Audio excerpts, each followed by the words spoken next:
ನಮಸ್ಕಾರ ವೀಕ್ಷಕರೇ, ಸಮಕಾಲೀನದ 552ನೇ ಕಂತಿಗೆ ನಿಮಗೆ ಸ್ವಾಗತ. ಕರ್ನಾಟಕ ರಾಜ್ಯದಲ್ಲಿ ಬಹುಶಃ ಒಂದು 30 ವರ್ಷಗಳಿಂದ ಸಾಮಾಜಿಕ ನ್ಯಾಯದ ಭಾಗವಾಗಿರುವ ಒಳ ಮೀಸಲಾತಿಗೆ ಬಾಧಿತ ಸಮುದಾಯಗಳು, ವಿಶೇಷವಾಗಿ ಮಾದಿಗ ಸಂಬಂಧಿತ ಸಮುದಾಯಗಳು, ಅಲೆಮಾರಿಗಳು ಇವರೆಲ್ಲರೂ ಮತ್ತು ಹೊಲೆಯರು ಮತ್ತು ಈ ಕರ್ನಾಟಕದ ಬಹಳಷ್ಟು ಜನ ಪ್ರಗತಿಪರರು ಎಲ್ಲರೂ ಕೂಡ ಮೀಸಲಾತಿಯ ಒಳವರ್ಗೀಕರಣ ಆಗಬೇಕು ಅಂತೇಳಿ 30 ವರ್ಷಗಳಿಂದ ಹೋರಾಟವನ್ನು ಮಾಡ್ತಾ ಇದ್ದಾರೆ. 30 ವರ್ಷ ಅಂದರೆ ಒಂದೆರಡು ಪೀಳಿಗೆಗಳ ಕಾಲ ನಡೆದಂಥ ಹೋರಾಟದ ಪ್ರಾರಂಭದಲ್ಲಿ ಸೇರಿಕೊಂಡಂಥವರು ಹೆಚ್ಚು ಕಡಿಮೆ ವೃದ್ಧಾಪ್ಯದ ಹಂತಕ್ಕೆ ಬಂದು ಇದ್ದಾರೆ. ಕಳೆದ 3-4 ವರ್ಷಗಳಿಂದಲೂ ಕೂಡ ಈ ಮೀಸಲಾತಿಯ ಹೋರಾಟ ತುಂಬ ದೊಡ್ಡದಾಗಿ ನಡೀತಾ ಬಂತು. ಅದೆಲ್ಲದರ ಭಾಗವಾಗಿ ಒಳ ಮೀಸಲಾತಿಯ ಹೋರಾಟ ಅದೆಲ್ಲದರ ಭಾಗವಾಗಿ ಸುಪ್ರೀಂ ಕೋರ್ಟಲ್ಲಿ 2024 ಆಗಸ್ಟ್ 1ನೇ ತಾರೀಕು ಒಳ ಮೀಸಲಾತಿಯನ್ನು ಜಾರಿ ಮಾಡಬಹುದು, ಒಳ ಮೀಸಲಾತಿ ಜಾರಿ ಮಾಡುವ ಅಗತ್ಯವಿದೆ, ಅದನ್ನು ಮಾಡುವ ಶಾಸನಾತ್ಮಕ ಅಧಿಕಾರ ಆಯಾ ರಾಜ್ಯ ಸರ್ಕಾರಗಳಿಗಿದೆ ಅಂಥೇಳಿ ಸುಪ್ರೀಂ ಕೋರ್ಟ್ನ 7 ಜನರ ಸಾಂವಿಧಾನಿಕ ಪೀಠ ಆದೇಶವನ್ನು ಕೊಟ್ಟ ನಂತರ ವಿಶೇಷವಾಗಿ ದಕ್ಷಿಣ ರಾಜ್ಯಗಳಲ್ಲಿ, ಅದರಲ್ಲೂ ಕೂಡ ಕರ್ನಾಟಕದಲ್ಲಿ ಸುಪ್ರೀಂ ಕೋರ್ಟಲ್ಲಿ ಕೇಸ್ ಇದೆ, ಒಳ ಮೀಸಲಾತಿ ಕೊಡಕ್ಕೆ ಬರಲ್ಲ, ನಾವೇನು ಮಾಡೋಣ ಅಂತ ಹೇಳುವ ಯಾವ ಕುಂಟು ನೆಪಗಳಿಗೂ ಅವಕಾಶವಿಲ್ಲದಂತೆ ಸಾಮಾಜಿಕ ನ್ಯಾಯಕ್ಕೆ ಬದ್ಧವಾಗಿದ್ದ ಪಕ್ಷದಲ್ಲಿ ಬಹಳ ಸರಳವಾಗಿ ಒಳ ಮೀಸಲಾತಿಯನ್ನು ಕೊಡಬಹುದಾಗಿದ್ದಂಥ ಸಂದರ್ಭ ಏರ್ಪಡ್ತು. ಆದರೆ 2024 ಆಗಸ್ಟ್ 1ಕ್ಕೆ ಈ ತೀರ್ಪು ಬಂದರೆ ಮೊನ್ನೆ ಡಿಸೆಂಬರ್ 2025 ಡಿಸೆಂಬರ್ 18ನೇ ತಾರೀಕು ಇದಕ್ಕೊಂದು ಅಂತಿಮ ರೂಪ ಸಿಕ್ಕಿದೆ.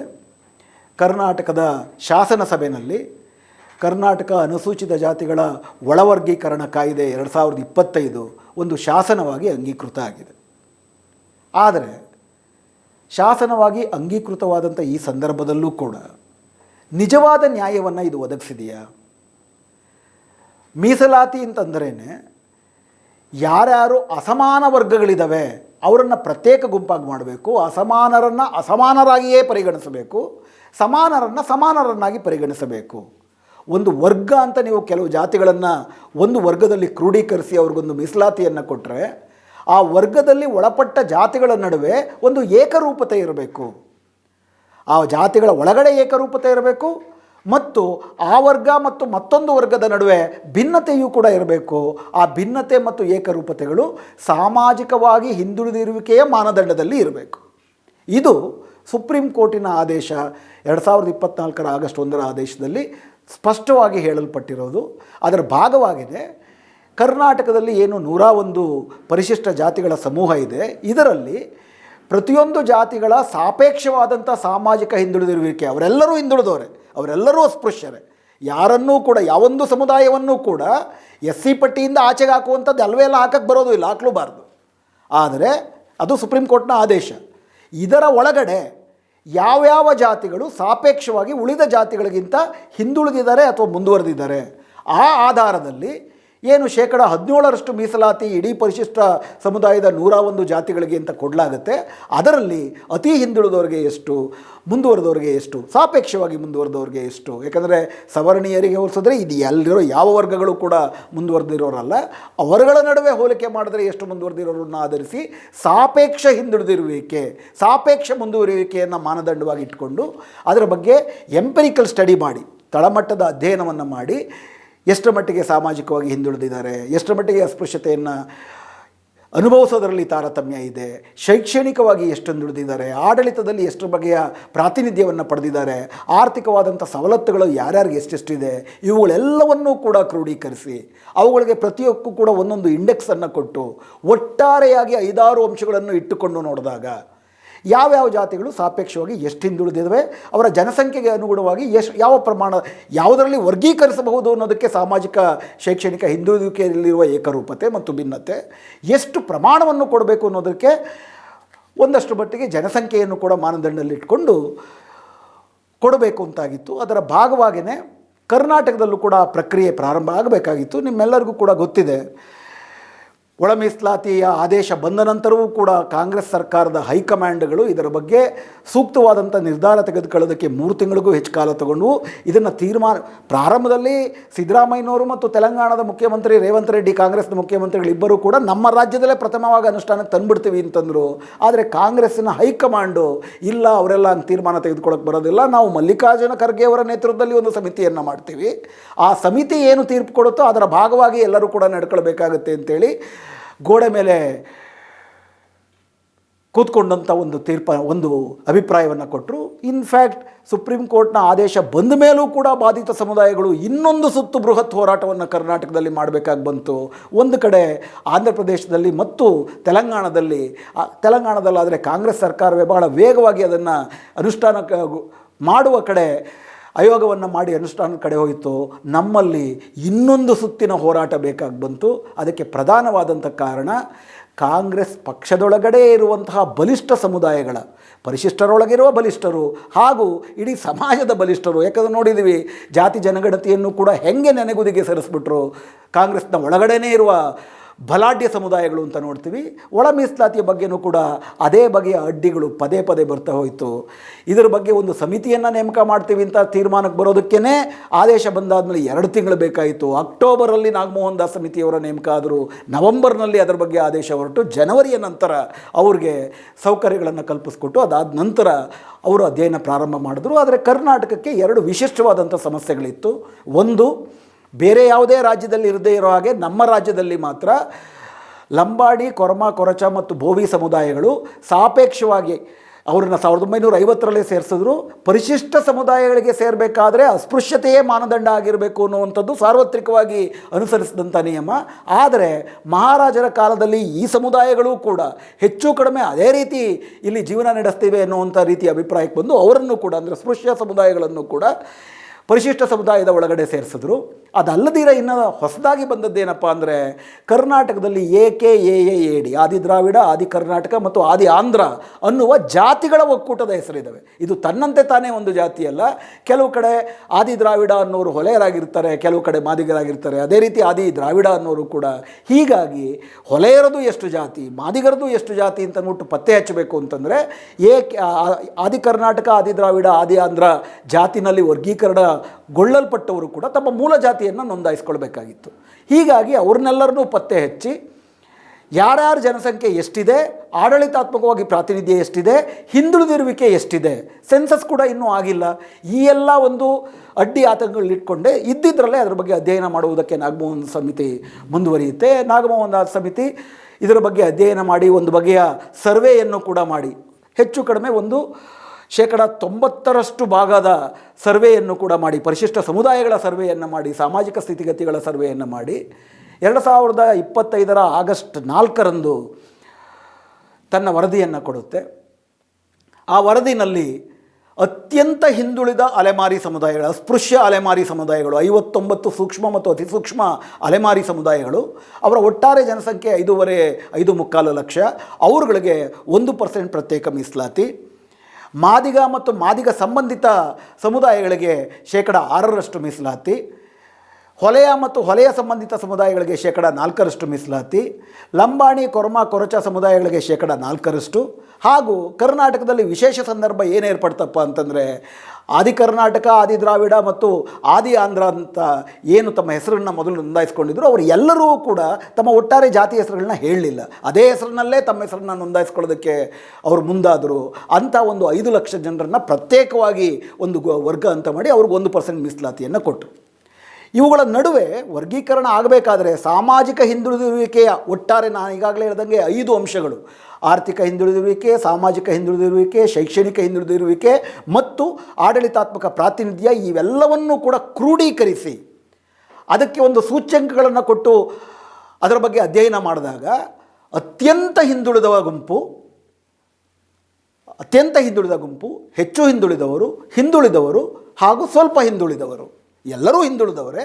ಹಿಂದುಳಿದುವಿಕೆಯಲ್ಲಿ ಈ ರೀತಿಯ ಬೇರೆ ಬೇರೆ ಮಾನದಂಡಗಳಿದ್ದಾವೆ. ಅದರಲ್ಲಿ ಅಲೆಮಾರಿಗಳು ಅತ್ಯಂತ ಹಿಂದುಳಿದವರು ಅಸ್ಪೃಶ್ಯ ಅಲೆಮಾರಿಗಳು, ಹೆಚ್ಚು ಹಿಂದುಳಿದವರು ಮಾದಿಗ ಸಂಬಂಧಿತ ಸಮುದಾಯಗಳು, ಹಿಂದುಳಿದವರು ಹೊಲೆಯ ಸಮುದಾಯದವರು, ಸ್ವಲ್ಪ ಹಿಂದುಳಿದವರು ಅಂದರೆ ಈ 3ಕ್ಕೆ ಹೋಲಿಸಿದ್ರೆ ಕಡಿಮೆ ಹಿಂದುಳಿದವರು ಅಂಥದ್ದು ಲಂಬಾಣಿ, ಕೊರ್ಮ, ಕೊರಚ ಮತ್ತು ಬೋವಿ ಸಮುದಾಯದವರು. ಹಾಗೂ ತಮ್ಮ ಹೆಸರುಗಳನ್ನು ಹೇಳಿಕೊಳ್ಳದ AKAA ಅವರುಗಳ ಸಾಮಾಜಿಕ ಹಿಂದುಳಿದುವಿಕೆಯನ್ನು ಹೋಲಿಸಿದ್ರೆ ಈ 4 ಸಮುದಾಯಗಳಿಗಿಂತ ಉತ್ತಮ ಅನ್ನೋ ರೀತಿಯಲ್ಲಿ ಕೆಲವು ಸೂಚಕಗಳಲ್ಲಿ ಅವ್ರದ್ದಿತ್ತು. ಹೀಗೆ 5 ವರ್ಗೀಕರಣ ಮಾಡಿ ಅಲೆಮಾರಿಗಳಿಗೆ 1%, ಈಗಾಗಲೇ ಹೇಳಿದಾಗೆ ಮಾದಿಗ ಸಂಬಂಧಿತ ಸಮುದಾಯಗಳಿಗೆ 6, ಹೊಲೆಯ ಸಂಬಂಧಿತ ಸಮುದಾಯಗಳಿಗೆ 5, ಲಂಬಾಣಿ, ಬೋವಿ, ಕೊರ್ಮ, ಕೊರಚಾಗೆ 4 ಹಾಗೂ AKAAಗೆ 1%, 17ರಲ್ಲಿ ಹೀಗೆ ಡಿವೈಡ್ ಮಾಡ್ತು.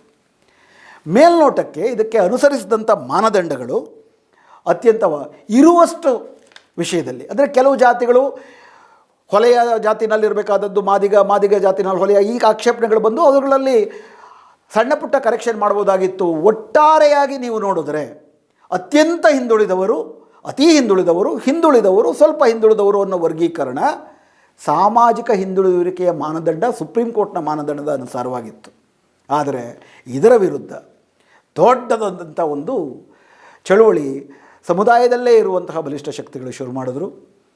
ಅದರಲ್ಲೂ ವಿಶೇಷವಾಗಿ ಲಂಬಾಣಿ, ಬೋವಿ, ಕೊರ್ಮ, ಕೊರಚ ಅವರು ತಮಗೆ 5% ಆದರೂ ಬೇಕೇ ಬೇಕು ಅನ್ನುವಂಥ ವಾದವನ್ನು ಮುಂದಿಟ್ಟರು. ಹೊಲೆಯ ಸಂಬಂಧಿತ ಸಮುದಾಯಗಳು ನಮ್ಮ ಜನಸಂಖ್ಯೆ ಮಾದಿಗ ಜನಸಂಖ್ಯೆಗಿಂತ ಜಾಸ್ತಿ ಇದೆ, ಅವ್ರಿಗೆ 6 ಕೊಡೋದಾದರೆ ನಮಗೆ ಯಾಕೆ 5 ಕೊಟ್ಟಿದ್ದೀರ ಅನ್ನೋ ಪ್ರಶ್ನೆಯನ್ನು ಮುಂದಿಟ್ಕೊಂಡ್ರು. ಇದು ಒಂದು ಸಂಖ್ಯಾತ್ಮಕವಾಗಿ ಮತ್ತು ಈಗಾಗಲೇ ಪ್ರಾತಿನಿಧ್ಯವನ್ನು ರಾಜಕೀಯವಾಗಿ ಪಡ್ಕೊಂಡಿರೋದನ್ನು ನೋಡಿದ್ರೆ ಇವು ಬಲಿಷ್ಠ ಸಮುದಾಯದ ಒಳಗಡೆ, ಪರಿಶಿಷ್ಟ ಸಮುದಾಯದ ಒಳಗಡೆ ಗಟ್ಟಿಯಾದ ಧ್ವನಿ ಇರುವಂತಹ ಸಮುದಾಯಗಳು. ಹೀಗಾಗಿ ಏನು ಮಾಡಬೇಕು ಅನ್ನೋದ್ರ ಬಗ್ಗೆ ಸಂದಿಗ್ಧವಾದಂಥ ಪರಿಸ್ಥಿತಿ ಕರ್ನಾಟಕ ಸರ್ಕಾರಕ್ಕೆ ಬಂತು. ನಿಜಕ್ಕೂ ಸಾಮಾಜಿಕ ನ್ಯಾಯಕ್ಕೆ ಅತ್ಯಂತ ಹಿಂದುಳಿದವರು, ಅತ್ಯಂತ ಶೋಷಿತರಿಗೆ ಪ್ರಥಮ ಆದ್ಯತೆ ಮತ್ತು ಪ್ರಾಥಮಿಕವಾದಂಥ ನ್ಯಾಯ ಅನ್ನುವ ಒಂದು ನಿಲುವಿಗೆ ಅಂಟಿಕೊಂಡಿದ್ದಿದ್ರೆ ವಿಶೇಷವಾದಂಥ ತೊಂದರೆಗಳು ಇದರಲ್ಲಿ ಉಂಟಾಗ್ತಾ ಇರಲಿಲ್ಲ. ಇದರ ಜೊತೆಗೆ ಈ ಮೀಸಲಾತಿಗಳಲ್ಲಿ ಕೇವಲ ಶಿಕ್ಷಣ ಮತ್ತು ಉದ್ಯೋಗದಲ್ಲಿ ಮಾತ್ರವಲ್ಲದೆ ರಾಜಕೀಯ ಮೀಸಲಾತಿ, ಬಡ್ತಿಯಲ್ಲಿ ಮೀಸಲಾತಿ, ಬ್ಯಾಕ್ಲಾಗಲ್ಲೂ ಕೂಡ ಮೀಸಲಾತಿ, ಹಾಗೂ ಏನು SC SP ಮತ್ತು TSP ಅನುದಾನ ಹಂಚಿಕೆ ಇರ್ತದೆ ಅದರಲ್ಲೂ ಕೂಡ ಇದೇ ಬಗೆಯ ಮೀಸಲಾತಿ ಸಿಗಬೇಕು ಅನ್ನುವಂಥ ಒಂದು ಪ್ರಬಲವಾದಂಥ ವಾಯ್ಸ್ ಕೂಡ ಬಂತು. ಇವೆಲ್ಲವೂ ಒಂದು ದೊಡ್ಡ ಚಳುವಳಿಯಾಗಿ ಅಂತಿಮವಾಗಿ ಆಗಸ್ಟ್ 25ನೇ ತಾರೀಕು ಸರ್ಕಾರ ತನ್ನ ಆದೇಶವನ್ನು ಹೊರಡಿಸಿದಾಗ, ಆಗಸ್ಟ್ 19ನೇ ತಾರೀಕು ತನ್ನ ಆದೇಶವನ್ನು ಹೊರಡಿಸಿದಾಗ 19ರ ರಾತ್ರಿ ಸೂಕ್ತವಾದಂಥ ನ್ಯಾಯ ಸಿಗಬೇಕು ಅಂತ ಫ್ರೀಡಮ್ ಪಾರ್ಕಲ್ಲೇ ಪೆಂಡಾಲ್ ಹಾಕ್ಕೊಂಡು ಹೋರಾಟ ಮಾಡ್ತಿದ್ದಂಥ ಜನ, ವಿಶೇಷವಾಗಿ ಬಾಧಿತರ ಮತ್ತು ಹಿಂದುಳಿದಂಥ ಅಲೆಮಾರಿ, ಅಸ್ಪೃಶ್ಯ ಅಲೆಮಾರಿ ಸಮುದಾಯಗಳಿಗೆ ಒಂದು ದೊಡ್ಡ ಆತಂಕವೇ ಎದುರಾಯಿತು. ಯಾಕಂದರೆ ಸರ್ಕಾರ ಮುಂದಿಟ್ಟ ಫಾರ್ಮುಲಾ 1:6:5:4:1 ಥರ ಆಗಲಿಲ್ಲ. ಬದಲಿಗೆ ಕೇವಲ 5 ವರ್ಗ ಅಂತ ಮಾಡಿದ್ದನ್ನು 3 ವರ್ಗಗಳಿಗೆ ಮಾಡಿದ್ರು. ಮಾದಿಗ ಸಂಬಂಧಿತ ಸಮುದಾಯಗಳು ಪ್ರವರ್ಗ A, ಅವರಿಗೆ 6% ಮೀಸಲಾತಿ. ಹೊಲೆಯ ಸಂಬಂಧಿತ ಜಾತಿಗಳಿಗೆ 5% ಮೀಸಲಾತಿ. ಹಾಗೂ ಅತ್ಯಂತ ಹಿಂದುಳಿದ ಅಂತ ಪರಿಗಣಿಸಲ್ಪಟ್ಟ 59 ಸೂಕ್ಷ್ಮ ಅತಿ ಸೂಕ್ಷ್ಮ ಅಲೆಮಾರಿ ಸಮುದಾಯಗಳನ್ನು ನಾಗಮೋಹನ್ ದಾಸ್ ಸಮಿತಿ ವರದಿನಲ್ಲೇ ಸಾಪೇಕ್ಷವಾಗಿ ಇತರರಿಗಿಂತ ಹೆಚ್ಚು ಮುಂದುವರಿದ ಅಂತ ವರ್ಗೀಕರಿಸಲ್ಪಟ್ಟ ಲಂಬಾಡಿ, ಬೋವಿ, ಕೊರಚ ಜಾತಿಗಳಿಗೆ ಇಡಿಯಾಗಿ ಸೇರಿಸಿ 5% ಮೀಸಲಾತಿಯನ್ನು ಅವರಿಗೆ ಸೇರಿಸಿದ್ರು. AKAA ಅನ್ನೋ ಮೀಸಲಾತಿಯನ್ನು ರದ್ದು ಮಾಡಿ ಈ AKAA ಒಂದು ಹೊಲೆಯ ಸಮುದಾಯದ ಒಳಗಡೆ ಅಥವಾ ಮಾದಿಗ ಸಮುದಾಯದ ಒಳಗಡೆ ತಮ್ಮ ಒಂದು ಮೀಸಲಾತಿಯನ್ನು ಪಡ್ಕೊಳ್ಬೋದು ಅಂದರು. ಅದರಲ್ಲೂ ಕೂಡ ತುಂಬ ದೊಡ್ಡ ಸಮಸ್ಯೆ ಇತ್ತು. ಹೊಲೆಯ ಮತ್ತು ಮಾದಿಗರ ನಡುವೆ ನೋಡಿದ್ರೆ ಮಾದಿಗ ಸಮುದಾಯ ಹೊಲೆಯ ಸಮುದಾಯಕ್ಕಿಂತ ಹಲವಾರು ವಿಷಯದಲ್ಲಿ ಹಿಂದುಳಿದಿದ್ದಾವೆ. ಒಂದು ವೇಳೆ AKAA ಈಗಾಗಲೇ ಎಲ್ಲರಿಗಿಂತ ಮುಂದುವರೆದಿರುವ ಈ 5 ಲಕ್ಷ ಕುಟುಂಬದ ವರ್ಗದವರು ಮಾದಿಗ ಸಮುದಾಯದ ಒಳಗಡೆ ಮೀಸಲಾತಿಯನ್ನು ಪಡ್ಕೊಳ್ಳೋದಾದರೆ ಅದು ಅನ್ಯಾಯ ಆಗಲ್ವ ಅನ್ನೋ ಪ್ರಶ್ನೆಯೂ ಬಂತು. ಬಡ್ತಿ ಮೀಸಲಾತಿಯ ಬಗ್ಗೆ ಕೊನೆಗೆ ಇವತ್ತಿನವರೆಗೂ ಕೂಡ ಅದರ ಬಗ್ಗೆ ಏನೂ ಕೂಡ ಸ್ಪಷ್ಟವಾದಂಥ ಒಂದು ಮಾರ್ಗದರ್ಶನವನ್ನು ಕೊಟ್ಟಿಲ್ಲ. ಹಾಗೂ ಎಲ್ಲಕ್ಕಿಂತ ಹೆಚ್ಚಾಗಿ ಅತ್ಯಂತ ಹಿಂದುಳಿದ, ಅತಿ ಸೂಕ್ಷ್ಮವಾದಂಥ, ಸಂಖ್ಯಾಬಲವೂ ಇಲ್ಲದಂಥ, ಅತ್ಯಂತ ಅನ್ಯಾಯಕ್ಕೆ ಗುರಿಯಾದಂಥ ಅಲೆಮಾರಿ ಜಾತಿಗಳನ್ನು ಅನಾಮತ್ತು ತೆಗೆದುಕೊಂಡು ಹೋಗಿ ಪರಿಶಿಷ್ಟ ಸಮುದಾಯದ ಒಳಗಡೆ, ಅತಿ ಮುಂದುವರೆದ ಸಮುದಾಯದ ಒಳಗಡೆ ಸೇರಿಸಿ ಅತ್ಯಂತ ಕ್ರೂರವಾದಂಥ ಅನ್ಯಾಯವನ್ನು ಮಾಡಿದ್ರು. ಆಗಸ್ಟ್ 19ರ ರಾತ್ರಿಯಿಂದಲೇ ಈ ಅನ್ಯಾಯದ ವಿರುದ್ಧ ಅಲೆಮಾರಿಗಳು ದೊಡ್ಡ ಮಟ್ಟದಲ್ಲಿ ಹೋರಾಟ ಮಾಡುವುದಕ್ಕೆ ಶುರು ಮಾಡಿದ್ರು. ದೊಡ್ಡ ಹೋರಾಟ ಅಲೆಮಾರಿಗಳದು ಮುಂದುವರಿಯಿತು. ಪ್ರಾಯಶಃ ಅತೀ ದೊಡ್ಡ ಸಂಖ್ಯೆಯಲ್ಲಿ ಸುಮಾರು 10-15 ಸಾವಿರಕ್ಕೂ ಹೆಚ್ಚು ಜನ ಫ್ರೀಡಮ್ ಪಾರ್ಕಲ್ಲಿ ಬಂದು ಬೆಳಗ್ಗೆಯಿಂದ ಸಂಜೆ ತನಕ ತಮ್ಮ ಪ್ರತಿಭಟನೆಯನ್ನು ಮಾಡಿದ್ರು. ಕರ್ನಾಟಕದ ಎಲ್ಲ ಸಮುದಾಯಗಳು, ವಿಶೇಷವಾಗಿ ಮಾದಿಗ ಸಮುದಾಯದ ಹೋರಾಟಗಾರರು, ಹೊಲೆಯದ ಸಮುದಾಯದ ಪ್ರಗತಿಪರರು, ಲಂಬಾಣಿ, ಬೋವಿ, ಕೊರ್ಮ, ಕೊರಚದ ಪ್ರಗತಿಪರರು, ಕರ್ನಾಟಕದ ಇತರ ಪ್ರಗತಿಪರರು ಎಲ್ಲರೂ ಕೂಡ ಅಲೆಮಾರಿಗಳಿಗೆ ಅನ್ಯಾಯ ಆಗಬಾರ್ದು ಅಂತ ಅವರ ಬೆನ್ನಿಗೆ ನಿಂತು ಹೋರಾಟವನ್ನು ಮಾಡೋದಕ್ಕೆ ಶುರು ಮಾಡಿದ್ರು. ಮಾತುಕತೆಗೆ ಕರೆದಂಥ ಕರ್ನಾಟಕ ಸರ್ಕಾರ ಯಾವ ಕಾರಣಕ್ಕೂ ಕೂಡ 1% ಮೀಸಲಾತಿಯನ್ನು ಕೊಡುವುದರ ಬಗ್ಗೆ ಬದ್ಧತೆಯನ್ನೇ ವ್ಯಕ್ತಪಡಿಸಲಿಲ್ಲ. ಹೀಗಾಗಿ ಹೋರಾಟ ಮುಂದುವರಿತು. ಕೋರ್ಟಿಗೂ ಕೂಡ ಹೋಗಬೇಕಾ ಅನ್ನೋ ಪ್ರಶ್ನೆ ಬಂತು. ವಿಷಯ ಏನಪ್ಪ ಅಂದರೆ ಇದರಲ್ಲೊಂದು ದೊಡ್ಡ ಗೊಂದಲ ಇತ್ತು. ಯಾಕಂದರೆ 35 ವರ್ಷಗಳ ಕಾಲ ನಿರಂತರವಾಗಿ ಹೋರಾಟ ಮಾಡ್ಕೊಂಬರ್ತಿರೋಂಥ ಹೊಲೆಯ ಮಾದಿಗ ಸಮುದಾಯಗಳಿಗೆ ಒಳ ಮೀಸಲಾತಿ ಕೊಡೋ ಒಂದಷ್ಟೇನೋ ಒಂದು ಸಾಧನೆಯನ್ನು ಮಾಡಿದ್ದಾರೆ. ಅದೊಂದು ದೊಡ್ಡ ಸಾಧನೆಯೇ. ಕೋರ್ಟ್ಗೆ ಹೋಗುವುದರ ಮೂಲಕ ಇದನ್ನೂ ಕೂಡ ಅವ್ರಿಗೂ ನಿರಾಕರಿಸಿದಂತೆ ಆಗ್ಬಿಡಲ್ವಾ? ಹೀಗಾಗಿ ಹೇಗಾದರೂ ಮಾಡಿ ಸರ್ಕಾರವನ್ನು ಈ ಅನ್ಯಾಯ ಮಾಡದಂತೆ ಮನವೊಲಿಸಬೇಕು ಅಂತೇಳಿ ಬೇರೆ ಬೇರೆ ಬೇರೆ ರೀತಿಯ ಶಕ್ತಿಗಳು ಪ್ರಯತ್ನ ಪಟ್ಟರು. ದೆಹಲಿ ಚಲೋ ಕೂಡ ಆಯಿತು. ಹೈಕಮಾಂಡ್ನ ಕೂಡ ಭೇಟಿ ಮಾಡೋದಕ್ಕೆ ಶುರುವಾಯಿತು. BK ಹರಿಪ್ರಸಾದ್ ಅವರ ಮಧ್ಯಸ್ಥಿಕೆಯಲ್ಲಿ ಸರ್ಕಾರಕ್ಕೆ ಅಲ್ಲಿ ದೆಹಲಿಯಿಂದಲೇ ಹೋರಾಟಗಾರರು ಫೋನ್ ಮಾಡಿ ನೀವು ಬಂದುಬಿಡಿ, ಎಲ್ಲ ರೀತಿಯ ನ್ಯಾಯ ಒದಗಿಸ್ಬಿಡ್ತೀವಿ ಅಂತೆಲ್ಲ ಕರೆದ್ರು. ವಾಪಸ್ ಬಂದಮೇಲೆ ಮೀಟಿಂಗ್ ಮಾಡಿ ಇಲ್ಲ ಏನಾದರೂ ಮಾಡ್ತೀವಿ, ಗೊತ್ತಾಗಿದೆ, ನಮಗೆ ಅರ್ಥ ಆಗುತ್ತೆ, 1% ಮೀಸಲಾತಿ ಬೇಕು, ನಾವು ಇವ್ರನ್ನ ಸೇರಿಸಿದ್ದು ತಪ್ಪು, ಆ ಒಂದು ಕೊರ್ಮ ಕೊರಚ ಲಂಬಾಣಿ ಬೋವಿ ವರ್ಗೀಕರಣ ಮಾಡಿ ತಪ್ಪೋದು, ನಮ್ಗೆ ಅವಕಾಶ ಕೊಡಿ, ನಿಗಮ ಮಾಡ್ತೀವಿ, ಮತ್ತೊಂದು ಮಾಡ್ತೀವಿ, ಈ ಸತಿ ಅನ್ಯಾಯ ಆದರೂ ಕೂಡ ಒಂದು ಶಾಶ್ವತ ನಿಗಮ ಮಾಡ್ತೀವಿ ಪರಿಶಿಷ್ಟ ಜಾತಿ ಮತ್ತು ಪರಿಶಿಷ್ಟ ಪಂಗಡಗಳ ಅಭಿವೃದ್ಧಿಗಾಗಿ, ಅಲ್ಲಿ ನಿಮ್ಮ ದೂರು ಕೊಟ್ಟರೆ ಮುಂದೆ ಇದನ್ನು ಬಗೆಹರಿಸ್ಬೋದು, ಈಗಲೂ ಕೂಡ 1% ಮೀಸಲಾತಿ ಕೊಡ್ತೀವಿ ಅಂತ ದೆಹಲಿನಲ್ಲಿ, ಬೆಳಗಾಂನಲ್ಲಿ, ಬೆಂಗಳೂರಿನಲ್ಲಿ ಬಗೆಬಗೆಯ ಭರವಸೆಗಳನ್ನು ಕೊಡ್ತು. ಹೋರಾಟಗಾರರು ಕೂಡ ಕೆಲವರಿಗೆ ತುಂಬ ಇದರ ಬಗ್ಗೆ ಅನುಮಾನವೂ ಇತ್ತು. ಆದರೂ ಕರ್ನಾಟಕ ಸರ್ಕಾರ ಅಲೆಮಾರಿಗಳಿಗೆ ಇಷ್ಟೆಲ್ಲ ನಂಬಿಕೆಯನ್ನು ಹುಟ್ಟಿಸಿ, ಭರವಸೆಯನ್ನು ಹುಟ್ಟಿಸಿ, ನಾವೇನಾದರೂ ಮಾಡ್ತೀವಿ ಅಂತೆಲ್ಲ ಹೇಳಿ, ಪರವಾಗಿಲ್ಲ ಸಿದ್ದರಾಮಯ್ಯನವ್ರ ಸರ್ಕಾರ ಏನಾದರೂ ಮಾಡ್ತಾರೆ ಅನ್ನೋ ಸಂದರ್ಭದಲ್ಲೇ ಯಾವ ಕಾರಣಕ್ಕೂ ಇರಲಿ ಅಂತ ಹೈಕೋರ್ಟಲ್ಲೂ ಕೂಡ ಇದರ ಬಗ್ಗೆ ಪ್ರಶ್ನೆಯನ್ನು ಮಾಡಿದರು. ಅಸ್ಪೃಶ್ಯ ಅಲೆಮಾರಿಗಳ ಮಹಾ ಒಕ್ಕೂಟದ ಸದಸ್ಯರು ನಾಗಮೋಹನ್ ದಾಸ್ ವರದಿ ವೈಜ್ಞಾನಿಕವಾಗಿದೆ, ಅದನ್ನು ತೆಗೆದುಹಾಕಿ 665 ಅಂತ ಮಾಡಿರುವುದು ಮತ್ತು ನಾಗಮೋಹನ್ ದಾಸ್ ವರದಿನಲ್ಲಿ ಅತ್ಯಂತ ಹಿಂದುಳಿದ ಅಂತ ವರ್ಗೀಕರಿಸಲ್ಪಟ್ಟ ಜಾತಿಗಳನ್ನು ತೆಗೆದುಕೊಂಡೋಗಿ ಅದೇ ವರದಿನಲ್ಲಿ ಯಾರನ್ನು ಅತ್ಯಂತ ಮುಂದುವರೆದವರು ಅಂತ ಹೇಳಿದ್ದಾರೆ ಅದರಲ್ಲಿ ಸೇರಿಸಿರೋದು ಅತ್ಯಂತ ಅವೈಜ್ಞಾನಿಕವಾದದ್ದು. ಸುಪ್ರೀಂ ಕೋರ್ಟು ಯಾವ ಗುಂಪನ್ನು ಮಾಡ್ತೀರಾ ಆ ಗುಂಪಲ್ಲಿ ಏಕರೂಪತೆ ಇರಬೇಕು, ಸಾಮಾಜಿಕ ಹಿಂದುಳಿದಿರುವಿಕೆಯಲ್ಲಿ ಏಕರೂಪತೆ ಇಲ್ಲದವ್ರನ್ನ ಒಂದು ಗುಂಪಿಗೆ ಸೇರಿಸಬಾರ್ದು ಅಂತಂದ್ಬಿಟ್ಟು ಏನು ಮಾನದಂಡವನ್ನು ಮಾಡಿದರು ಅದಕ್ಕೆ ತದ್ವಿರುದ್ಧವಾಗುತ್ತೆ. ಆದ್ದರಿಂದ ನಾಗಮೋಹನ್ ದಾಸ್ ಆಯೋಗದ ವರದಿಯ ಪ್ರಕಾರ ಮೀಸಲಾತಿ ಕೊಡಬೇಕು, 665 ಮೀಸಲಾತಿ ಕೊಟ್ಟಿರೋ ಆದೇಶ ರದ್ದಾಗಬೇಕು ಅಂತಲೂ ಕೂಡ ಹೈಕೋರ್ಟಲ್ಲಿ ಪಿಟಿಷನ್ ಅರ್ಜಿಯನ್ನು ದಾಖಲಿಸಿದ್ರು. ಸರ್ಕಾರ ಇಲ್ಲ ನೀವು ಅದನ್ನು ಹಿಂತೆಗೆದುಕೊಂಬಿಡಿ, ನಾವು ಹೆಂಗಾದರೂ ನಿಮ್ಗೆ ಒಳ್ಳೇದು ಮಾಡ್ತೀವಿ ಅನ್ನೋ ಥರದ ಭರವಸೆಗಳನ್ನ ಹೇಳಕ್ಕೆ ಬರ್ತಾಯಿದ್ರು. ಆದರೆ ಅಂತಿಮವಾಗಿ ಮೊನ್ನೆ ಡಿಸೆಂಬರ್ 18ನೇ ತಾರೀಕು ವಿಧಾನಸಭೆಯಲ್ಲಿ ಬೆಳಗಾವಿ ಅಧಿವೇಶನದಲ್ಲಿ ಕರ್ನಾಟಕ ಅನುಸೂಚಿತ ಜಾತಿಗಳ ಒಳವರ್ಗೀಕರಣದ ಅಧಿನಿಯಮ ಒಂದು ಕಾನೂನಾಗಿ ಪಾಸಾಗಿದೆ. ಚರ್ಚೆ ಆಗಬೇಕಾದರೂ ಕೂಡ ಇದರ ಬಗ್ಗೆ ವಿರೋಧ ಪಕ್ಷದವರು ತಮ್ಮದೇ ಆದಂಥ ಕಾರಣಗಳಿಗಾಗಿ ಅಲೆಮಾರಿಗಳಿಗೆ ಪ್ರತ್ಯೇಕ ಮೀಸಲಾತಿಯನ್ನು ಕೊಡಿ ಇತ್ಯಾದಿಗಳೆಲ್ಲ ಹೇಳಿದ್ರು. ಆದರೆ ಅದರ ಬಗ್ಗೆ ಸರ್ಕಾರ ಸರಿಯಾದಂಥ ಉತ್ತರ ಕೊಡುವುದಕ್ಕೆ ಮುಂಚೆ ಅದಕ್ಕೂ ಕೂಡ ಸಮ್ಮತಿಯನ್ನು ಸೂಚಿಸಿ ಅದು ಸರ್ವಾನುಮತದಿಂದ ಪಾಸಾಯಿತು. ಈಗ ಒಂದು ಕಾಯ್ದೆಯಾಗಿರುವಂತಹ ಕರ್ನಾಟಕ ಅನುಸೂಚಿತ ಜಾತಿಗಳ ಒಳವರ್ಗೀಕರಣ ಕಾಯ್ದೆಯಲ್ಲಿ 3 ವರ್ಗಗಳಿದ್ದಾವೆ. 6% ಮೀಸಲಾತಿಯನ್ನು ಪಡೆದುಕೊಳ್ಳುವ ಮಾದಿಗ ಸಂಬಂಧಿತ ಜಾತಿಗಳು, 6% ಮೀಸಲಾತಿಯನ್ನು ಪಡೆದುಕೊಳ್ಳುವ ಹೊಲೆಯ ಮತ್ತು ಹೊಲೆಯ ಸಂಬಂಧಿತ ಜಾತಿಗಳು ಹಾಗೂ 5% ಮೀಸಲಾತಿಯನ್ನು ಪಡೆದುಕೊಳ್ಳುವ ಕೊರಮ ಕೊರಚ ಲಂಬಾಣಿ ಬೋವಿ ಮತ್ತು ಈ 59 ಅತಿಸೂಕ್ಷ್ಮ ಜಾತಿಗಳು ಎಲ್ಲ ಒಟ್ಟಿಗೆ ಸೇರಿ ಪ್ರವರ್ಗ ಸಿನಲ್ಲಿ 5% ಮೀಸಲಾತಿಯನ್ನು ಪಡ್ಕೊಳ್ತವೆ. ಹಾಗಾದರೆ ಇಷ್ಟು ದೀರ್ಘ ಹೋರಾಟ ಮಾಡಿದರ ಫಲಿತವೇನು? ಇಲ್ಲ ನಿಮಗೆ ಕಾನೂನು ಮಾಡಬೇಕಾದ್ರೆ ಯಾವುದಾದ್ರೂ ನ್ಯಾಯ ಒದಗಿಸ್ತೀವಿ ಅನ್ನೋ ಭರವಸೆಯನ್ನೇ ಕೊಟ್ಟರು. ಏನು ನಿನ್ನೆ ಕಾಯ್ದೆ ಪಾಸಾಗಿದೆ, ಆ ಕಾಯ್ದೆಯ ಪ್ರತಿ ತಮ್ಮ ಪರದೆಯ ಮೇಲೆ ಬರುತ್ತೆ, ತಾವು ನೋಡ್ಬೋದು. ಕರ್ನಾಟಕ ಅನುಸೂಚಿತ ಜಾತಿಗಳ ಉಪವರ್ಗೀಕರಣ ವಿಧೇಯಕ 2025 2025ರ ವಿಧಾನಸಭೆಯ ವಿಧೇಯಕ ಸಂಖ್ಯೆ 89. ಈ ವಿಧೇಯಕದ ಪುಟ 7ರಲ್ಲಿ 2 ಪರಿಹಾರಗಳನ್ನು ಕೊಡ್ತಿದ್ದೀವಿ ಅನ್ನೋ ರೂಪದಲ್ಲಿ ಸರ್ಕಾರ ಹೇಳುವಂತಹ 2 ಅಂಶಗಳನ್ನು ಸೇರಿಸಲಾಗಿದೆ. ಅದನ್ನು ನೀವು ಗಮನಿಸಿದ್ರೆ ಪುಟ 7ರಲ್ಲಿ ಪ್ರವರ್ಗ ಸಿನಲ್ಲಿ ಸೇರಬೇಕಾದಂಥ 63 ಜಾತಿಗಳ ಪಟ್ಟಿಯನ್ನು ಹಾಕಿ ಇದರಲ್ಲಿ ಪ್ರವರ್ಗ 3ರಲ್ಲಿ 5% ಮೀಸಲಾತಿಯನ್ನು ಯಾವ ರೀತಿ ಕೊಡಬೇಕು ಅಂತ ಹೇಳಬೇಕಾದ್ರೆ, ಪರಂತು ತಮ್ಮ ಪರದೆಯ ಮೇಲೆ ಬರುತ್ತೆ, ತಾವು ಅದನ್ನು ಗಮನಿಸ್ಬೋದು. ಅನುಸೂಚಿತ ಜಾತಿಗಳ ಪ್ರವರ್ಗ ಸಿ ಪಟ್ಟಿಯ ಸಂದರ್ಭದಲ್ಲಿ ಮೇಲಿನ ಕೋಷ್ಟಕದ ಕ್ರಮ ಸಂಖ್ಯೆ 10, 15, 36 ಮತ್ತು 37. 10 ಅಂತಂದರೆ ಲಂಬಾಣಿಗಳು, 15 ಅಂದರೆ ಬೋವಿ, 10 ಅಂದರೆ ಬೋವಿ, 15 ಅಂದರೆ ಲಂಬಾಣಿ, 36 ಅಂದರೆ ಕೊರಮ ಮತ್ತು 37 ಅಂದರೆ ಕೊರಚ ಸಂಬಂಧಿತ ಜಾತಿಗಳು. ಇವುಗಳನ್ನು ಹೊರತುಪಡಿಸಿ 59 ಜಾತಿಗಳಿಗಾಗಿ ಪ್ರತಿ 5 ಹುದ್ದೆಗಳು ಅಥವಾ ಸ್ಥಾನಗಳ ಪೈಕಿ ಕನಿಷ್ಠ ಒಂದನ್ನು ಪ್ರವರ್ಗ ಸಿ ಒಳಗೆ ಮೀಸಲಿಸತಕ್ಕದ್ದು.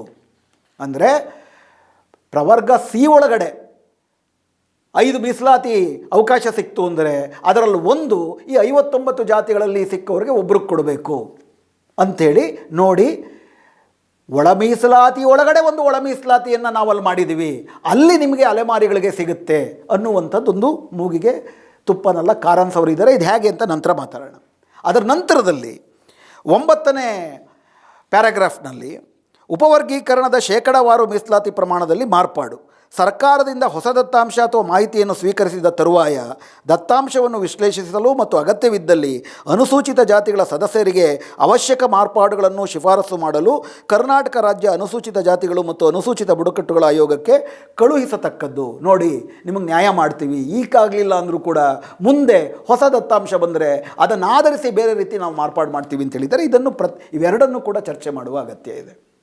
ಮೊದಲನೇದು, 5% ಮೀಸಲಾತಿಯನ್ನು ಪಡೆಯುವ ಪ್ರವರ್ಗ ಸಿನಲ್ಲಿ ಲಂಬಾಣಿ, ಬೋವಿ, ಕೊರ್ಮ, ಕೊರಚವರೊಂದಿಗೆ ಇವ್ರನ್ನ ಸೇರಿಸಿ ಅಲ್ಲಿ 1% ಕೊಡುವುದಕ್ಕೆ.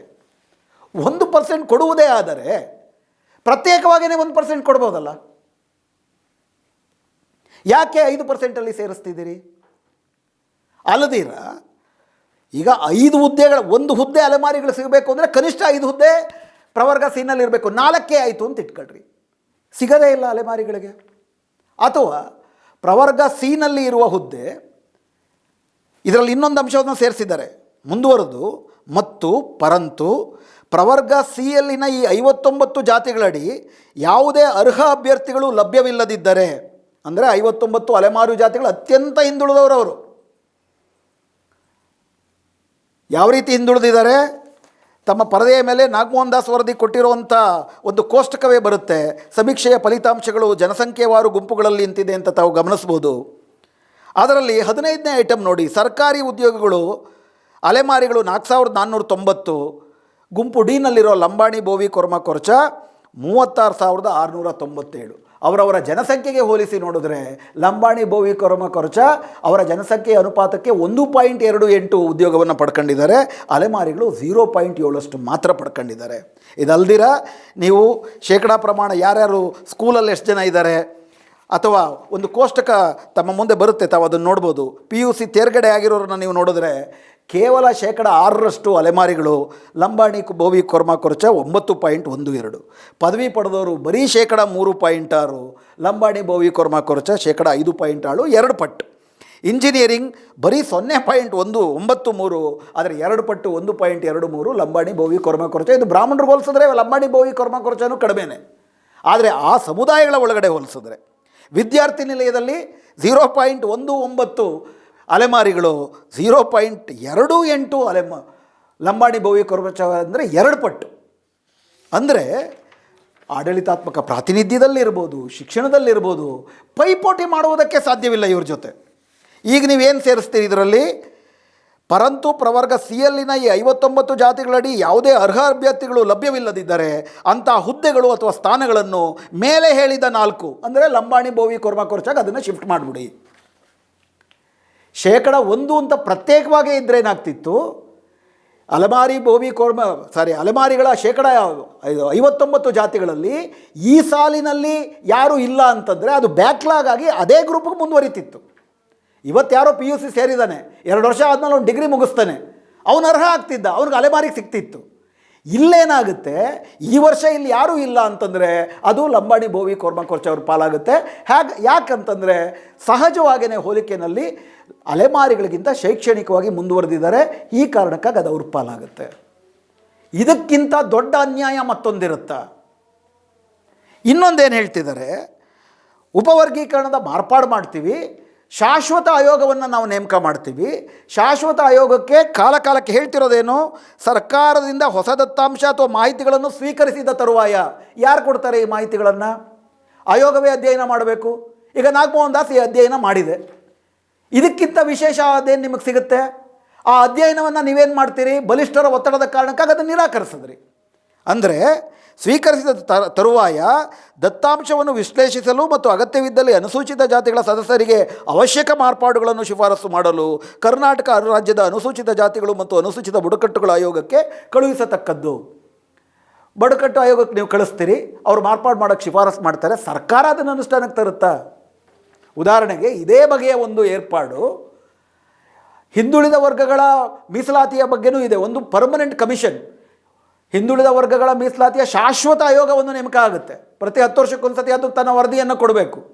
ಆ ವರದಿಗೆ ತಕ್ಕನಾಗಿ ಯಾವುದಾದರೂ ಜಾತಿಗಳಿಗೆ ಇವತ್ತು ಮೀಸಲಾತಿ ಅನಗತ್ಯ ಅಂದರೆ ಅವ್ರನ್ನ ಹೊರಗೆ ಹಾಕಬೇಕು. ಯಾವುದಾದ್ರೂ ಜಾತಿಗಳು ನೋಡಿ ನಾವು ಕೂಡ ಹಿಂದುಳಿದಿದ್ದೀವಿ, ನಾವು ಮೀಸಲಾತಿ ಸಿಗಬೇಕು ಅಂತ ಕೇಳಿದ್ರೆ ಅವ್ರನ್ನ ಒಳಗೆ ತಗೋಬೇಕು. ಆದರೆ ಕಳೆದ 25-30 ವರ್ಷಗಳಲ್ಲಿ 1900 ಇಂದಿರಾ ಸಾಹ್ನಿ ಪ್ರಕರಣದಲ್ಲಿ 1992ರಲ್ಲಿ ಪರ್ಮನೆಂಟ್ ಬ್ಯಾಕ್ವರ್ಡ್ ಕ್ಲಾಸ್ ಕಮಿಷನ್ ಮಾಡಬೇಕು ಅಂತ ಆದೇಶ ಕೊಡ್ತು. 1995ರಲ್ಲಿ ಕರ್ನಾಟಕದಲ್ಲಿ ಮೊಟ್ಟ ಮೊದಲ ಬ್ಯಾಕ್ವರ್ಡ್ ಕ್ಲಾಸ್ ಕಮಿಷನ್ ಆಯಿತು.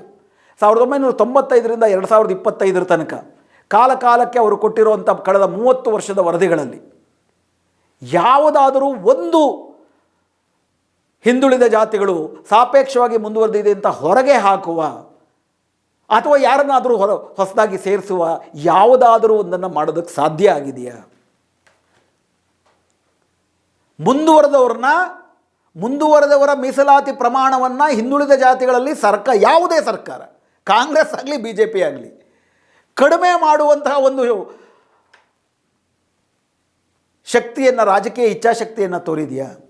ಬದಲಿಗೆ ನಾವು ಹೆಚ್ಚು ಹಿಂದುಳಿದಿರೋರು ಅಂತ ನಮ್ಮನ್ನು ಪ್ರವರ್ಗ 1ಕ್ಕೆ ಸೇರಿಸಿ, ಪ್ರವರ್ಗ 2ಕ್ಕೆ ಸೇರಿಸಿ, ನಮ್ಮನ್ನು STಗೆ ಸೇರಿಸಿ ಅಂತ ಯಾರು ಸಾಪೇಕ್ಷವಾಗಿ ಮುಂದುವರೆದಿದ್ದಾರೋ ಅವರೇ ಇನ್ನೂ ಹೆಚ್ಚು ಮೀಸಲಾತಿಯನ್ನು ಕೇಳ್ತಿದ್ದಾರೆ.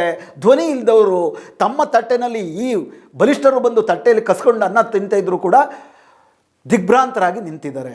ಇದು ನಮ್ಮ ಕಣ್ಣೆದುರುಗಡೆನೇ ಮೀಸಲಾತಿ, OBC ಮೀಸಲಾತಿನಲ್ಲಿ ನಡೀತಿರೋದು. ಯಾಕಂದರೆ ಅದಕ್ಕೆ ಬೇಕಾಗಿರೋ ರಾಜಕೀಯ ಇಚ್ಛಾಶಕ್ತಿ, ಜನಸಂಘಟನೆ ಇಲ್ಲ. ಸರ್ಕಾರಗಳಿಗೆ ರಾಜಕೀಯ ಇಚ್ಛಾಶಕ್ತಿ ಇಲ್ಲ. ಯಾಕಂದರೆ ಎಲ್ಲ ಸರ್ಕಾರಗಳನ್ನು ಕೂಡ ಸಂಪೂರ್ಣವಾಗಿ ನಿಯಂತ್ರಿಸುವಂಥದ್ದು ಹಣಬಲ, ಧನಬಲ, ಜಾತಿ ಬಲ ಇರುವಂತಹ ಬಲಾಢ್ಯ ಜಾತಿಗಳು. ಹಾಗಿರ್ಬೇಕಾದ್ರೆ ಪರಿಶಿಷ್ಟ ಜಾತಿಗಳ ಒಳಗಡೆ ನೀವು ಇನ್ನೊಂದು ಆಯೋಗ ಮಾಡಿಬಿಟ್ರೆ, ಅಕಸ್ಮಾತ್ ಇದರಲ್ಲಿರೋ ಯಾವುದಾದರೂ 101 ಜಾತಿಗಳಲ್ಲಿ ಹೆಚ್ಚಿಗೆ ಪ್ರಮಾಣ ಸಿಕ್ಕಿದೆ ಅಂದರೆ ಅವ್ರಿಗೆ ಕಡಿಮೆ ಮಾಡಿದ್ರೆ, ಅವ್ರ ಜನಸಂಖ್ಯಾ ಬಲ ಜಾಸ್ತಿ ಇತ್ತು ಅಂತ ಇಟ್ಕೊಳ್ರಿ, ಅವ್ರಿಗೆ ನೀವು ಕಡಿಮೆ ಮಾಡಿದ್ರೆ ಓಟ್ ಕಳ್ಕೊತೀವಿ. ಯಾಕಂದರೆ ಕಣ್ಣೆದುರು ನೋಡಿದ್ವಿ ನಾಗಮೋಹನ್ ದಾಸ್ ವರದಿನಲ್ಲಿ ಏನು ಅವೈಜ್ಞಾನಿಕತೆ ಕಂಡ್ರು. ಇನ್ ಪ್ರಿನ್ಸಿಪಲ್ ಒಪ್ಕೋತೀವಿ ಅಂತಂದರು. ಇದಕ್ಕೂ ಕೂಡ ಈಗ ಯಾತಕ್ಕೆ ನೀವು 6-6-5 ಮಾಡಿ 59 ಹಿಂದುಳಿದ ಅತ್ಯಂತ ಹಿಂದುಳಿದ ಅಸ್ಪೃಶ್ಯ ಅಲೆಮಾರಿ ಜಾತಿಗಳನ್ನು ಲಂಬಾಣಿ ಬೋವಿ ಕೊರ್ಚಾ ಜೊತೆ ಸೇರಿ 4% ಇದ್ದಂಥ ಲಂಬಾಣಿ ಬೋವಿ ಕೊರ್ಚಾ ಅವರ ಮೀಸಲಾತಿಯನ್ನು 5% ಮಾಡಿದ್ರಿ ಅಂತ ಅಂದ್ಬಿಟ್ಟು ಪ್ರಶ್ನೆ ಕೇಳಿದಾಗ HC ಮಹದೇವಪ್ಪ ಅವರು ಅದಕ್ಕೆ ಆ ಪ್ರಶ್ನೆ ಕೇಳೋಕ್ಕೆ ಮುಂಚೆನೇ ಇದನ್ನು ಮಂಡಿಸ್ತಾ ಯಾತಕ್ಕೆ ನಾವು ಸೇರಿಸಿದ್ವಿ ಅಂತಂದರೆ, ಇವರು ಅತ್ಯಂತ ಹಿಂದುಳಿದಿದ್ದಾರೆ ಅಂತ ಒಪ್ಕೋತಾರೆ. ಅತ್ಯಂತ ಹಿಂದುಳಿದ ಅತಿ ಸೂಕ್ಷ್ಮ ಈ ಜಾತಿಗಳು ಬರೀ 1% ಕೊಟ್ಟರೆ ಇವ್ರಿಗೆ ಯಾವುದೇ ರೀತಿ ಅನುಕೂಲ ಆಗೋದಿಲ್ಲ. ಆದ್ದರಿಂದ ಅವ್ರಿಗೆ ಜಾಸ್ತಿ ಮೀಸಲಾತಿ ಸಿಗಲಿ ಅಂತೇಳಿ ಅವರನ್ನು 4% ಮೀಸಲಾತಿ ಇದ್ದಂಥ ಲಂಬಾಣಿ ಬೋವಿ ಕೊರ್ಚಾ ಅವ್ರಿಗೆ ಈ 1% ಕೂಡ ಸೇರಿಸಿ 5% ಮಾಡಿದ್ವಿ. ಅಂದರೆ ಬರೀ 1% ಅಲ್ಲ, 5% ಅವರು ಕಾಂಪೀಟ್ ಮಾಡಲಿ ಅಂತ ಅವ್ರಿಗೆ ಒಳ್ಳೇದು ಮಾಡಿದ್ವಿ ಅಂತಿದ್ದಾರೆ. ಮೊದಲನೇದು 5% ಕಾಂಪೀಟ್ ಮಾಡಿರಿ ಅನ್ನೋದಾದರೆ ಯಾಕೆ 6% ಬೇಡ? ಯಾಕೆ ಮಾದಿಗ ಸಂಬಂಧಿತ ಜಾತಿಗಳ ಪ್ರವರ್ಗ 1ರಲ್ಲೇ ಅವ್ರನ್ನೂ ಸೇರಿಸಿ ಒಟ್ಟಾರೆ ರೇಷಿಯೋನ 7ಕ್ಕೆ ಮಾಡ್ಬೋದಾಗಿತ್ತಲ್ಲ? ಅಥವಾ ಹೊಲೆಯ ಸಂಬಂಧಿತ ಜಾತಿಗಳಲ್ಲಿ ಸೇರಿಸಿ ಆ ರೇಷಿಯೋನ 7 ಮಾಡ್ಬೋದಾಗಿತ್ತಲ್ಲ? ಯಾತಕ್ಕೆ ಲಂಬಾಡಿ ಬೋವಿ ಕೊರ್ಚಾ ಜೊತೆ ಸೇರಿಸಿದ್ರಿ? ಯಾಕಂದರೆ ಅವ್ರಿಗೆ 5% ಕೊಡಬೇಕಾಗಿತ್ತು. ತಮಗೆ ಅನ್ಯಾಯ ಆಗಿದೆ. ಮಾಧುಸ್ವಾಮಿ ವರದಿ ನಮಗೆ 4.5% ಕೊಟ್ಟಿದ್ದರು, ಈ ಹಿಂದೆನೂ 4% ಇತ್ತು. ಈ ಸರ್ಕಾರಕ್ಕೆ ನಾವು ಓಟ್ ಹಾಕಿದ್ದೀವಿ. ಇನ್ಫ್ಯಾಕ್ಟ್ ನಿನ್ನೆ ಸದನದಲ್ಲಿ ನಡೆದಂಥ ಚರ್ಚೆನಲ್ಲೂ ಕೂಡ ಎಲ್ಲ ಸಮುದಾಯಗಳು, ವಿಶೇಷವಾಗಿ ಈ ಸಮುದಾಯಗಳು ವಾದ ಮಾಡ್ತಿದ್ದಿದ್ದೆ ಏನಪ್ಪ ಅಂತಂದರೆ, ನಮಗೆ ಅನ್ಯಾಯ ಆಗಿದೆ, 5 ಸಾಲದು ನಮಗೆ, 5 ಪೂರ್ತಿ ನಮಗೇ ಬೇಕು, 17 ಇರೋದನ್ನು 18 ಮಾಡಿ ಅಲೆಮಾರಿಗಳಿಗೆ ಪ್ರತ್ಯೇಕ ಕೊಡಿ, ನಮಗೆ 5 ಬೇಕು, ನಮ್ಮ 5ರಲ್ಲಿ ಅವರು ಕೊಡಬೇಡಿ ಅಂತ ಹೇಳ್ತಿದ್ದಾರೆ. ಇನ್ನು 4 ಮಾಡಿಬಿಟ್ರೆ ಬೀದಿನಲ್ಲಿ ಬಿದ್ದು ಬಹಳ ದೊಡ್ಡ ಹೋರಾಟ ನಡೆಯುತ್ತೆ ಅಂತೇಳಿ ಅವ್ರಿಗೆ 5 ಕೊಟ್ಟಂಗೆ ಇರಬೇಕು. ಈ 59 ಜಾತಿಗಳು ಸೇರಿದ್ರೂ ಕೂಡ ಅವರು ಇವ್ರ ಜೊತೆ ಕಾಂಪಿಟೇಷನ್ ಮಾಡೋಕ್ಕಾಗಲ್ಲ, 5ಕ್ಕೆ 5 ಅವ್ರಿಗೆ ಸೇರುತ್ತೆ ಅಂತ. ವಿಷಯ ಏನಪ್ಪ ಅಂದರೆ ಎಷ್ಟು ಹಿಪೋಕ್ರಸಿ ಇದೆ ಕರ್ನಾಟಕದ ಈ ಕಾಂಗ್ರೆಸ್ ಸರ್ಕಾರದಲ್ಲಿ ಅಂದರೆ, ಒಂದು ಕಡೆ ಹಿಂದುಳಿದ ಹೋರಾಟಗಾರರು ಸಿಕ್ಕಿದಾಗೆಲ್ಲ ಅವ್ರ ಜೊತೆ ಮಾತಾಡ್ತಾ, ಇಲ್ಲ 1%ಕ್ಕೆ ಅರ್ಹರವರು, ಪ್ರತ್ಯೇಕ ಮೀಸಲಾತಿಯನ್ನೇ ಕೊಡಬೇಕು ಅವ್ರಿಗೆ, ನಾವು ನಮ್ಗೆ ಅವಕಾಶ ಕೊಡಿ ಮಾಡ್ತೀವಿ ಅಂತ ಅಂದ್ಬಿಟ್ಟು ಹೇಳ್ತಿದ್ದಂಥವ್ರು. ಅಂದರೆ ಮತ್ತು ನಿನ್ನೆ ಸದನದಲ್ಲಿ ಕೂಡ ಸಮಾಜ ಕಲ್ಯಾಣ ಮಂತ್ರಿ ಎಚ್ ಸಿ ಮಹದೇವಪ್ಪ ಅವರು, ಹೌದು ಅವರು ಅತ್ಯಂತ ಹಿಂದುಳಿದಿದ್ದಾರೆ, ಬರೀ 1% ಸಾಲಲ್ಲ ಅನ್ನೋ ಕಾರಣಕ್ಕೆ 5%ಗೆ ಸಿಗಲಿ ಅಂತೇಳಿ ನಾವು ಅವ್ರನ್ನ ಪ್ರವರ್ಗ ಸಿಗೆ ಸೇರಿಸ್ತೀವಿ ಅಂತ ಹೇಳಿದಂಥವ್ರು, ಹೈಕೋರ್ಟಲ್ಲಿ ಡಿಸೆಂಬರ್ 2ಕ್ಕೆ ಅಸ್ಪೃಶ್ಯ ಅಲೆಮಾರಿಗಳ ಮಹಾ ಒಕ್ಕೂಟ ಈ 6-5 ಕ್ಯಾಬಿನೆಟ್ ತೀರ್ಮಾನ ಏನಿದೆ ಅದನ್ನು ವಿರೋಧಿಸಿ ಹಾಕಿದಂಥ ದಾವೆನಲ್ಲಿ ಆ ದಾವೆಯ ವಿರುದ್ಧ ತನ್ನ ಆಕ್ಷೇಪಣೆಗಳನ್ನು ಸಲ್ಲಿಸ್ತಾ ಏನು ಹೇಳಿದೆ? ಕರ್ನಾಟಕದ ಸರ್ಕಾರದ ಹಿಪಾಕ್ರಸಿಗೆ ಕನ್ನಡಿ ಹಿಡಿಯುವಂತೆ ಆಕ್ಷೇಪಣೆ ಇದೆ. ಆ ಆಕ್ಷೇಪಣೆಯ ವರದಿ ತಮ್ಮ ಪರದೆಯ ಮೇಲೆ ಬರುತ್ತೆ, ತಾವು ನೋಡ್ಬೋದು. ಅದರಲ್ಲಿ ಏನು ಹೇಳ್ತಿದ್ದಾರೆ? The caste and the sub caste the petitioners belong, ಅಂದರೆ ಈ ಅಸ್ಪೃಶ್ಯ ಅಲೆಮಾರಿ ಮಹಾ ಒಕ್ಕೂಟದ ಸದಸ್ಯರು ಯಾವ ಜಾತಿಗಳಿಗೆ, ಏನು ಅಲೆಮಾರಿ ಜಾತಿಗಳಿಗೆ ಸೇರ್ತಾರೆ, ಆ ಜಾತಿಗಳು, ದಯವಿಟ್ಟು ಕೇಳಿಸ್ಕೊಳ್ಳಿ, are not socially backward than the caste and the sub caste under category D of the report of the justice Nagamohan Das commission. ಈ ಪ್ರವರ್ಗ ಏನಲ್ಲಿ ಏನು ನಾಗಮೋಹನ್ ದಾಸ್ ವರದಿ ಪ್ರಕಾರ ಸೇರಿಸಿದ್ರು 59 ಸೂಕ್ಷ್ಮ ಜಾತಿಗಳು, ಅವರು ನಾಗಮೋಹನ್ ದಾಸ್ ಅವ್ರು ಏನು ಡಿ ವರ್ಗ ಅಂತ ಮಾಡಿದ್ರು, ನಾವೇನೀಗ ಅವ್ರಿಗೆ ಸೇರಿಸಿದ್ದೀವಿ ಅಂದರೆ ಲಂಬಾಣಿ, ಬೋವಿ, ಕೊರಮ, ಕೊರಚ ಆ ಜಾತಿಗಳಿಗಿಂತ ಸಾಮಾಜಿಕವಾಗಿ ಹಿಂದುಳಿದಿಲ್ಲ. ಇದು ಅವರು ಕೋರ್ಟಲ್ಲಿ ಹಾಕಿರುವ ಆಕ್ಷೇಪಣೆ. ಒಂದು ಕಡೆ ಸದನದಲ್ಲಿ ಹಿಂದುಳಿದಿದ್ದಾರೆ, ಅದರಿಂದಲೇ 5% ಅಂತ ಹೇಳ್ತಿದ್ದಾರೆ. ಮತ್ತೊಂದು ಕಡೆ ಯಾತಕ್ಕೆ ನೀವು ಮಾದಿಗರ ಜೊತೆ ಸೇರಿಸಿಲ್ಲ ಅಥವಾ ಯಾತಕ್ಕೆ ನೀವು ಹೊಲೆಯ ಜೊತೆ ಸೇರಿಸಿಲ್ಲ ಅಂತಂದರೆ, ಪರೋಕ್ಷವಾಗಿ ಇವ್ರು ಹೇಳ್ತಿರೋದೇನಪ್ಪ ಅಂದರೆ, ಇವರು ಲಂಬಾಣಿ, ಬೋವಿ, ಕೊರ್ಮ, ಕೊರಚರಷ್ಟೇ ಸಾಪೇಕ್ಷವಾಗಿ ಮಾದಿಗರಿಗಿಂತ, ಸಾಪೇಕ್ಷವಾಗಿ ಹೊಲೆಯರಿಗಿಂತ ಮುಂದುವರೆದಿದ್ದಾರೆ. ಮುಂದುವರೆದು ಏನು ಹೇಳ್ತಿದ್ದಾರೆ? Therefore clubbing of the caste and the sub caste to which the petitioners belong with the said category D in the impugned government orders is in consonance with the principles and the basis of which internal reservation within the scheduled caste is said to be permissible under the constitution as per the said decision of honourable apex court. ಅಂದರೆ ನೀವು ಒಳ ಮೀಸಲಾತಿ ಕೊಡಬೇಕಾದ್ರೆ ಪರಿಶಿಷ್ಟ ಸಮುದಾಯದ ಒಳಗಡೆ ವರ್ಗೀಕರಣ ಹೆಂಗೆ ಮಾಡಬೇಕು ಅಂದರೆ ಅದಕ್ಕೊಂದು ತತ್ವವನ್ನು, ನಿಯಮವನ್ನು ರೂಪಿಸಿತ್ತು. ಆ ನಿಯಮ ಏನು? ನೀವು ಕೆಲವು ಜಾತಿಗಳನ್ನು ಒಂದು ಗ್ರೂಪಾಗಿ ಮಾಡಬೇಕಾದ್ರೆ ಆ ಜಾತಿಗಳೊಡನೆ ಸಾಮ್ಯತೆ ಇರಬೇಕು, ಒಂದೇ ಗ್ರೂಪಲ್ಲಿರೋ ಜಾತಿಗಳ ಜೊತೆ ಸಾಮ್ಯತೆ ಇರಬೇಕು. ಅದೇ ಪದ್ಧತಿಯನ್ನು ನಾವು ಅನುಸರಿಸ್ತೀವಿ ಅಂತ ಹೇಳ್ತಾ ಅವ್ರೇನು ಹೇಳ್ತಿದ್ದಾರೆ? ಇವತ್ತು ಏನು ಪ್ರವರ್ಗ ಸಿನಲ್ಲಿದ್ದಾವೆ ಜಾತಿಗಳು, ಅಂದರೆ 59 ಅಲೆಮಾರಿ ಜಾತಿಗಳು ಮತ್ತು ಲಂಬಾಣಿ, ಬೋವಿ, ಕೊರ್ಮ, ಕೊರಚ ಜಾತಿಗಳು ಸಾಮಾಜಿಕವಾಗಿ ಏಕರೂಪತೆಯನ್ನು ಹೊಂದಿದ್ದಾವೆ ಅಂತ ಹೇಳ್ತಾ ಇದೆ ಕೋರ್ಟಲ್ಲಿ ಕರ್ನಾಟಕ ಕಾಂಗ್ರೆಸ್ ಸರ್ಕಾರ.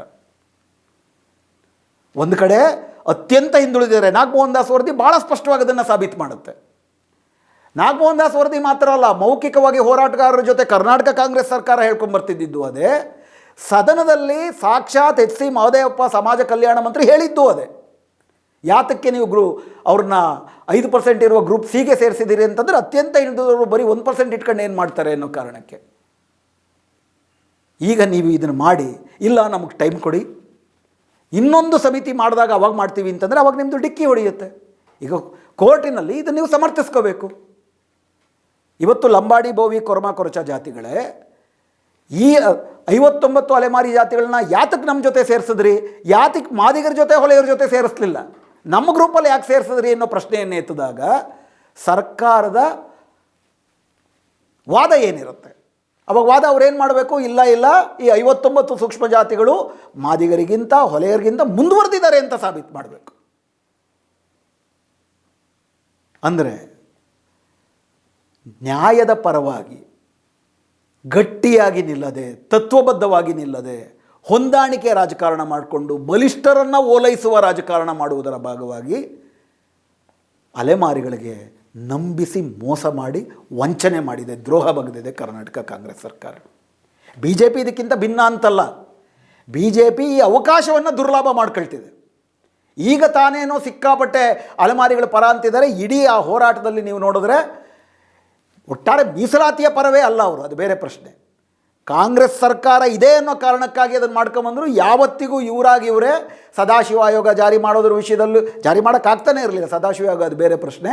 ಆದರೆ ಆರ್ಟಿಕಲ್ 341ಕ್ಕೆ ಸಂಸತ್ತಿನಲ್ಲೇ ತಿದ್ದುಪಡಿ ತಂದು ಒಳ ಮೀಸಲಾತಿಯನ್ನು ಕೊಡುವ, ಮೀಸಲಾತಿಯನ್ನು ಮುಂದುವರಿಸಿಕೊಳ್ಳುವ ಯಾವ ಉದ್ದೇಶವೂ ಅವರಿಗಿಲ್ಲ. ಮನುಸ್ಮೃತಿಯನ್ನು ಎತ್ತಿಡಿಯುವಂಥವ್ರು, ಸಾಮಾಜಿಕ ನ್ಯಾಯದ ಬದ್ಧತೆಯನ್ನು ಹಿಡಿಯೋದು ಅವರು ಯಾವತ್ತೂ ಎತ್ತಿಡಿಯೋದಿಲ್ಲ. ಹೀಗಾಗಿ ಅಪಾಯಕಾರಿಗಳು. ಆದರೆ ಕಾಂಗ್ರೆಸ್ಸಿನ ಈ ಅವಕಾಶವಾದ ಬಿ ಜೆ ಪಿಗಳೇ ವಾಸಿ ಅಲ್ವಾ ಅನ್ನುವ ಸಂದರ್ಭವನ್ನು ಇವತ್ತು ಕರ್ನಾಟಕದಲ್ಲಿ ಸೃಷ್ಟಿ ಮಾಡಿದೆ.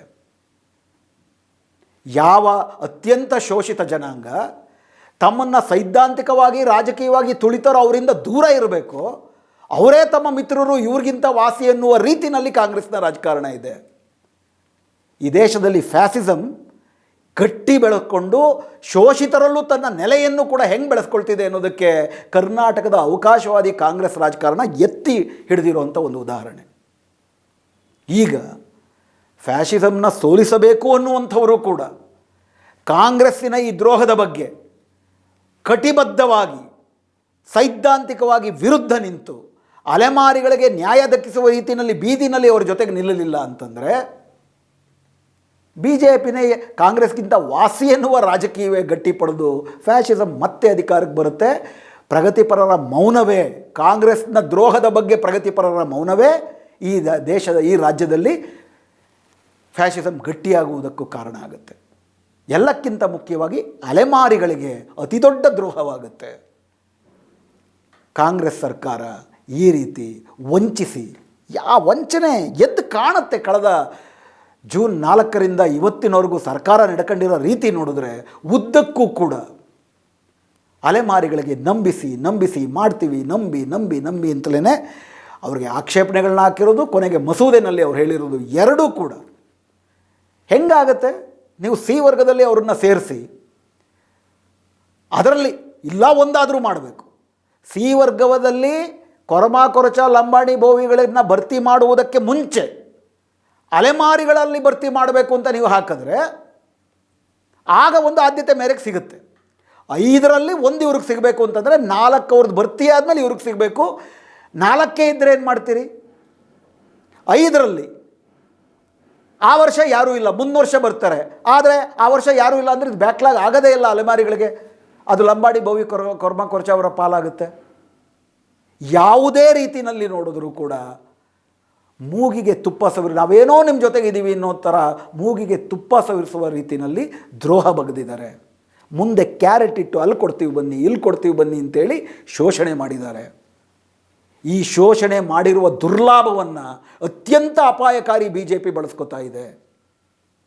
ಇದರಲ್ಲಿ ಮೌನವಾಗಿದ್ದರೆ ನಾವು ಕೂಡ ಈ ದ್ರೋಹದಲ್ಲಿ ನಾಳೆ ಈ ರಾಜ್ಯದಲ್ಲಿ ಬಿ ಜೆ ಪಿ ಹಾಗೂ ಫ್ಯಾಷಿಸಮ್ ಇನ್ನಷ್ಟು ಗಟ್ಟಿಯಾಗುವುದಕ್ಕೆ ಪೂರಕವಾಗಿಬಿಡ್ತೀವಿ.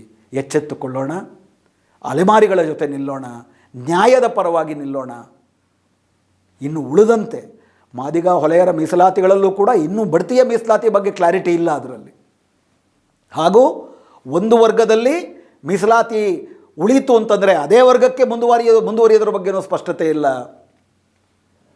ಬ್ಯಾಕ್ಲಾಗ್ನ ಎಷ್ಟು ಬೇಗ ಭರ್ತಿ ಮಾಡ್ತಾರೆ ಅನ್ನೋದ್ರ ಸ್ಪಷ್ಟತೆ ಇಲ್ಲ. ಎಲ್ಲಕ್ಕಿಂತ ಮುಖ್ಯವಾಗಿ ಇದು 17 ಅಲ್ಲ 18 ಮಾಡಿ ಅಂತ ಕೇಳ್ತಿದ್ದಾರೆ. ನೆನ್ನೆ ಸದನದಲ್ಲಿ ಇನ್ನೊಂದು ಚರ್ಚೆ ಬಂತು. 17 ಅಲ್ಲ 18 ಮಾಡಿ ಆ 1% ಎಕ್ಸ್ಟ್ರಾ ಏನು ಮಾಡ್ತೀರಿ ಅದನ್ನು ಸಂಪೂರ್ಣವಾಗಿ ಇವರು ಕೊಟ್ಬಿಡಿ ಅಂತಂದರು. ಅದು ಒಂದು ಮಾರ್ಗವೇ. ಅದು ಆಗಬೇಕು ಅಂತಂದರೂ ಕೂಡ 50% ಮೇಲ್ಮಿತಿ ರದ್ದಾಗುವ ದಿಕ್ಕಿನಲ್ಲಿ ನಾವೆಲ್ಲರೂ ಒಟ್ಟುಗೂಡಿ ಹೋರಾಟ ಮಾಡಬೇಕಾಗಿದೆ. ಈಗ ಆಗ ಕೇವಲ ಯಾತಕ್ಕೆ 17%? 2018ರ ಪ್ರೊಜೆಕ್ಷನ್ನ ನೋಡಿದಾಗ 17.25% ಇತ್ತು ಎಸ್ ಸಿಗಳದ್ದು. ಈಗ ಅದಾದಮೇಲೆ 10 ವರ್ಷ ಕಳೀತಾ ಬಂತು.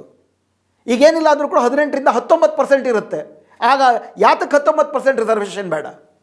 ಆವಾಗ ಒಟ್ಟಾರೆ ರಿಸರ್ವೇಷನ್ನು ದಲಿತ ಪರಿಶಿಷ್ಟ ಜಾತಿ ಪರಿಶಿಷ್ಟ ಪಂಗಡದೇ 35% 28% ಆಗುತ್ತೆ ಅಂತ ಇಟ್ಕೊಡ್ರಿ. ಅದಕ್ಕಾಗಿ ಹೋರಾಟ ಮಾಡಬೇಕಂದ್ರೂ ಕೂಡ ದಲಿತ ಸಮುದಾಯದ ಒಳಗಡೆ, ಒ ಬಿ ಸಿ ಸಮುದಾಯದ ಒಳಗಡೆ ಒಟ್ಟುಗೂಡಿ ಒಂದು ಗಟ್ಟಿಯಾಗಿ ಹೋರಾಟ ಮಾಡುವ ಐಕ್ಯತೆ ಬೇಕಾಗುತ್ತೆ.